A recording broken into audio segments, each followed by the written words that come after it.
Gianno Caldwell is a Washington Examiner contributor, a very good read on what's happening down there. And Gianno, I'm looking at this and I'm saying that everything I believe, like in life as in markets, are built on expectations. Expectations we're going to get something on taxes this year. Let me just play a hypothetical. What if we don't?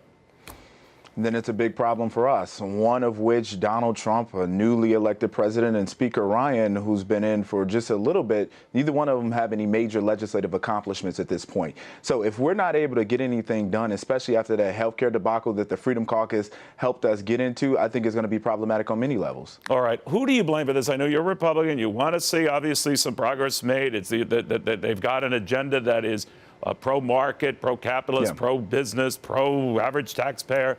What if they're still pointing fingers at each other, 6 months from now, and still no health care progress, no progress on the tax front? Then what are you worried about for next year? That they lose some seats? Oh, no. I mean, there's no question about that. The American people put us in charge for a reason, so that would completely and totally devastate us. I think for a lot of Republicans these days, we got to figure out how do we get the Freedom Caucus on board? Because as I said in a piece that I wrote for the Washington Examiner, in terms of Donald Trump, if he doesn't break the back of the Freedom Caucus, he risks becoming a one-term president. But I think that exists for a number of different members. When it comes to tax reform, I think that if I was advising a president, I would say, look, you need to focus on infrastructure for a couple of different reasons. And I know people have been talking about the cost because there's going to be, according to one estimate, about a $1 trillion plan in which Donald Trump is proposing. I would say do what George Bush did in 2003 when he came out with a tax holiday, which allowed for multinational companies, American companies that make money overseas and they get taxed overseas,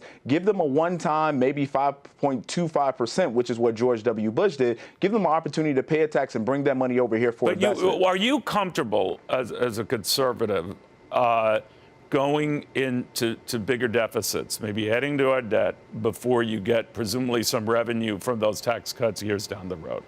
No, I mean, the truth of the matter is you're going to have to spend some money to make money. You have to invest in our economy in order for us to... That's not what the Freedom Caucus says, Yeah, Gianno. they say a lot of things, and it's unfortunate at this point because the Freedom Caucus simply won't get on board. They're not, to me, the Freedom Caucus... So you would ignore them. You would just... What would you do? Well, first and foremost, I think that they need to lose some influence. I think when the Tea Party rose up against President Obama, I thought it was a good thing. I supported the Tea Party. But now we have the party of no. I think former Freedom Caucus member Representative Poe said it best. If the Freedom Caucus had an opportunity to vote on the 10 Commandments, they would find a way to vote no. And it's become problematic. Freedom Caucus is the problem. And I don't think that they're Republicans anymore. This has become their party in and of itself. And they are not willing to work with any Republicans on anything at this point. So finally, let me ask you this. The president could claim a bit of a victory, a win here with Judge Gorsuch, even though they blew things up for the nuclear option or whatever with a simple majority. But tomorrow night, we'll be seeing Judge Gorsuch on his way to becoming the next Supreme Court justice. A needed victory for President Trump. Will it have any residual effect on him and on this agenda? Well, I think for him, having ran on an agenda that he was going to have a conservative Supreme Court justice on the bench, it's a win because he accomplished one of his campaign promises and no one can take that from him. Right. I think in addition to that, he can say, look, I have a conservative agenda. This is who I'm willing to put up. I'm putting up the best and brightest people, regardless of what any Democrat can say or whatever the Freedom Caucus can say. All right. Gianno Caldwell, good catching up with you again. Thank you, my friend.